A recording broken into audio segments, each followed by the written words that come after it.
É difícil, amiga. Olá, carinhos! Olá, meninos! Tudo bom? Chegamos agora na nossa aula de revisão, galera. De recuperação. Esperamos que tenham bem pouquinhos por aí, hein? Eu acho que quase nem tem. Tô achando que a gente tá falando aqui só pra eles matarem a saudade da gente. Ah, eu também, eu espero, né? Até porque é um conteúdo fácil, simples, sem complicações, E vocês são alunos da NASA, galera. Vocês são super inteligentes. Com certeza. Por isso que vocês são da mediação. Não é qualquer aluno, não. É mediação tecnológica de Rondônia. Isso mesmo. Então, galera, vamos lá para a revisão da recuperação. Vamos lá. Habilidade 1. Escolher o registro adequado à situação na qual se processa, a comunicação e o vocábulo que melhor reflita a ideia que pretende comunicar.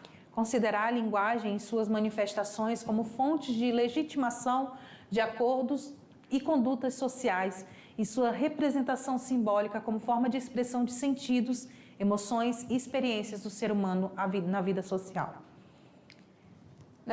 Na aula de recuperação, meninos, nós estudamos aí a aula 17, a aula 18, a aula 19 e a aula 20. A 17 e 18 relacionadas aos tempos de passado e a 19 e 20 ao nosso futuro simples, tanto dos verbos regulares quanto dos verbos irregulares. Que são bem fáceis e simples. Muitíssimo, como dizia o Chavito. Então, na aula 17, nós vimos o pretérito indefinido em espanhol, o pretérito perfeito simples, que é aquele que vai indicar lá ações que já foram concluídas no passado, que aconteceu lá atrás e que ficou por lá. Que por esse motivo ela vai vir com os marcadores temporais para me indicar em que momento do tempo, em que momento do passado aconteceu o meu... A minha ação. A minha ação, meu pretérito é ótimo. Ayer, anteayer, da semana passada, ele mês passado, ele ano passado e etc.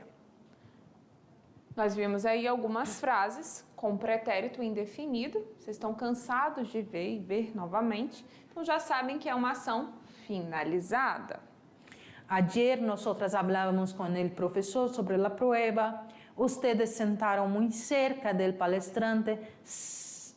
Yo bebí mucho en la fiesta de anteayer e ele bebeu toda a vida com sua madre. Então você pode observar que todos eles vêm ali com algum marcador temporal, mostrando em que momento que aconteceu a ação. Nós vimos lá as conjugações, as terminações, na verdade, do pretérito simples, os verbos terminados na primeira conjugação, ar, e, aste, o, amos, astes, aram, e os verbos terminados na segunda e terceira conjugação, i, iste, io, imos, istes, ieram. Observem que a segunda e a terceira conjugação têm a mesma terminação, o que vai facilitar bastante quando vocês estiverem estudando ou revisando, para não confundir.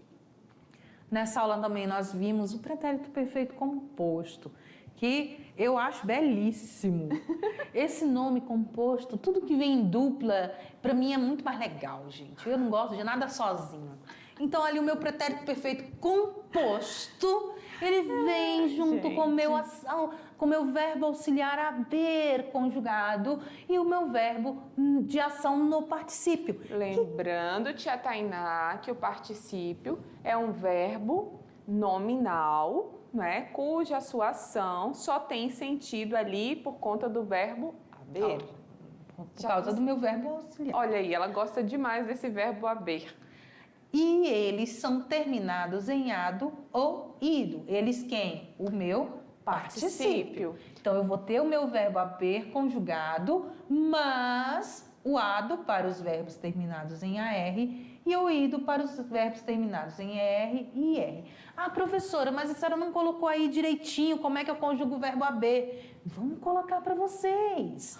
Yo he, tu has, él ha, nosotros hemos, vosotros heis, ellos han. Gente, ela tá demais. É a despedida.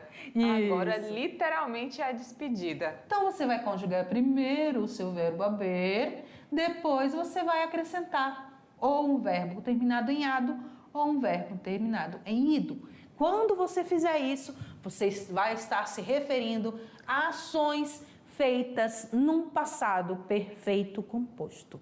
E por que eu utilizo esse passado perfeito composto?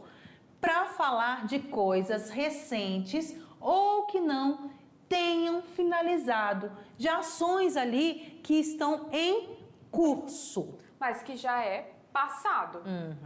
Eu comecei lá no passado e pode ser que eu esteja continuando até hoje. Por exemplo, esta tarde he estado en la casa de María e enseguida hemos salido para comprar uns regalos. Então, eu estou ali indicando algo ali do meu passado bem recente, certo? Eu, esta tarde, olha o meu marcador temporal, e estado. Esse marcador temporal vai me mostrar que eu estou falando do pretérito perfeito composto, porque ele está falando de alguma coisa que aconteceu hoje. Olha Uma aí. coisa que aconteceu próximo. Então, aqui a gente tem hoy, esta mañana, esta tarde, este ano. Este ano é porque ainda é muito próximo. É algo que acabou faz pouco tempo. Então, foi mês passado. Aconteceu esse ano, não foi ano passado. Quando eu falo ano passado, aí sim é algo mais...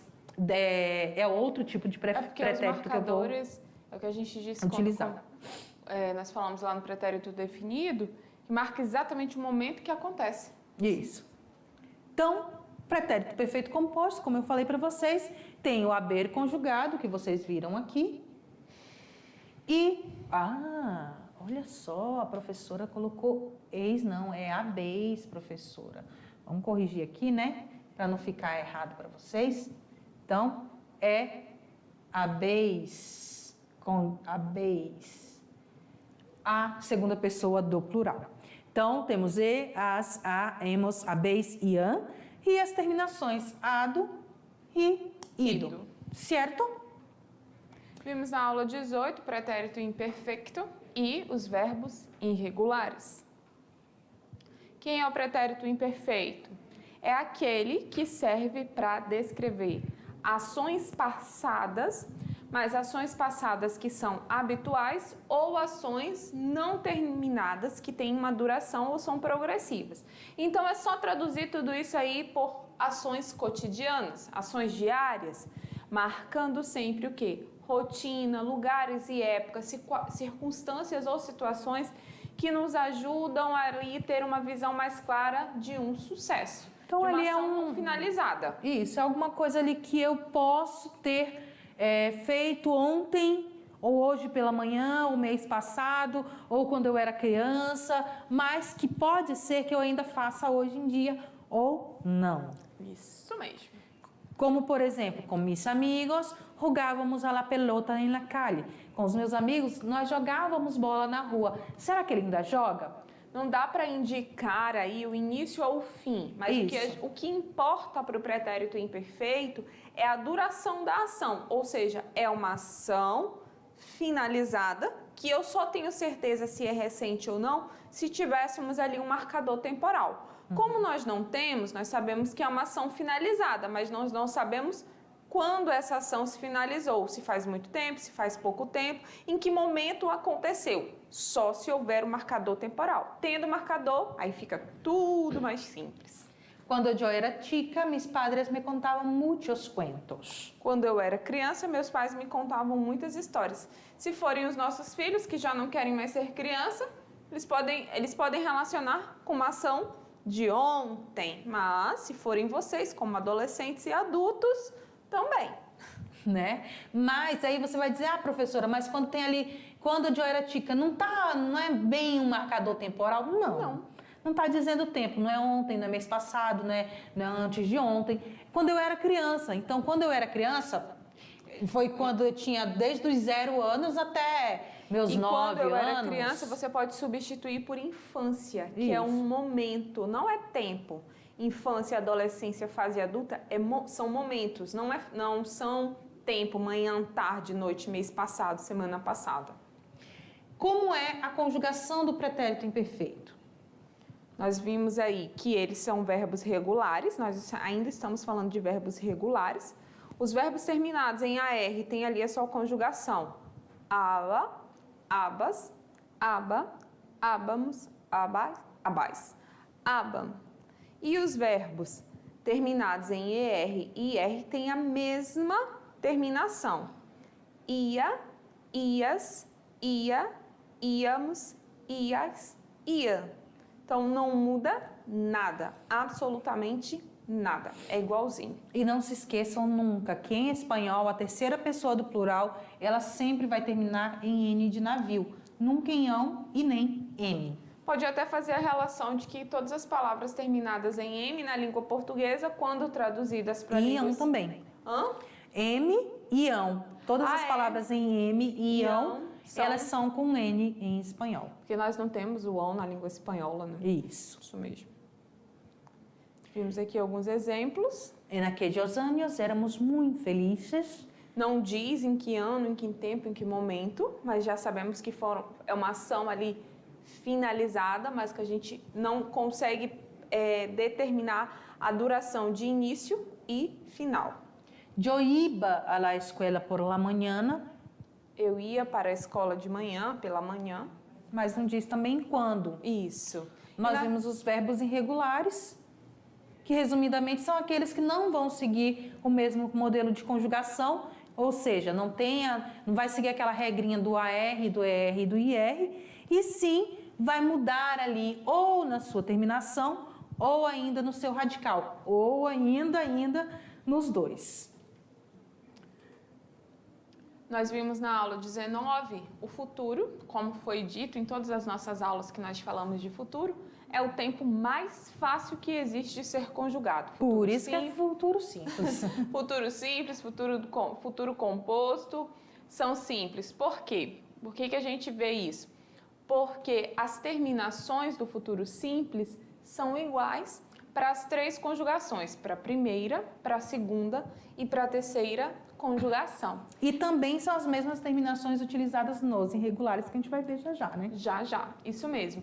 E o que o futuro faz? Caracteriza uma previsão, um plano, uma possibilidade, ou seja, uma ação não realizada. E ele tem ali a função de imperativo e a função de probabilidade. Depois a gente volta com esse conteúdo lá no segundo ano falando do subjuntivo. Isso. Então ele vai ali falar sobre alguma coisa que acontece, que pode acontecer ou pode não acontecer, ou um pedido que eu estou fazendo, então vai usar o imperativo como pedido, ou, como eu acabei de falar, alguma coisa que pode ou não acontecer no meu futuro. Um futuro ali bem mais próximo. Isso mesmo. Como nós falamos, basta acrescentar ao infinitivo dos verbos as terminações e, as, a, emos, eis, an, que você tem o verbo conjugado no futuro simples. Lembrando que essas terminações serão acrescidas às três conjugações, primeira, segunda e terceira conjugação. E também nesse verbo é muito importante a gente frisar que eu não vou precisar tirar a raiz do meu verbo. Eu vou pegar o verbo no infinitivo, ele completinho ali, e vou só acrescentar. Então, ele é realmente o mais simples de todos. Mais fácil. Alguns exemplos. Habré hecho todas las tareas. Será que ¿Quién estará al mando del equipo de fútbol de la escuela?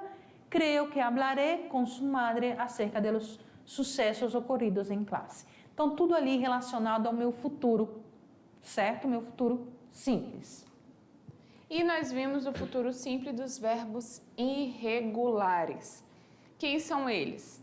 São aqueles que sofrem modificações aí nas suas raízes. No entanto, as terminações que nós vimos no futuro simples regular são as mesmas. E elas vão servir para as três conjugações, primeira, segunda e terceira conjugação. Então, nós vimos que existem 11 verbos irregulares para o futuro. Então, a gente tem ali, nos outros tempos verbais, nós temos uma gama bem maior de verbos irregulares. Porém, para o futuro simples, nós só temos 11 verbos. É o verbo decir, que fica dir, a sua raiz fica dir, hacer, que fica ar, poder, que fica podr, poner, fica pondr, querer, que fica quer, saber, saber, salir, saldr, tener, tendre, venir, vendre, caber, cabre e haver, abre. E aí você pode observar que eles, depois que a gente transforma a sua raiz, porque são os irregulares, nós vamos utilizar, como nós falamos, as mesmas terminações dos verbos regulares. E, as, a, hemos, eis e am. Certinho? Tranquilos. Foi fácil, não foi? Listos. Nós vimos também alguns outros exemplos de como a gente poderia utilizar, né, os meus verbos irregulares. E nós chegamos ali ao final da nossa aula de revisão para recuperação. Eu espero que vocês tenham tirado as dúvidas que ainda tinham ficado. Qualquer coisa, a gente está ainda aqui à disposição, a gente sempre vai estar à disposição de vocês. Pode chamar, pode mandar mensagem, nós vamos responder. Se vocês tiverem dúvida, nos chamem e até a próxima. Fiquem com Deus, foi um prazer compartilhar estas duas unidades com vocês. Um beijão e tchau, tchau. Foi muito bom fazer parte da jornada de vocês e nós nos vemos pronto.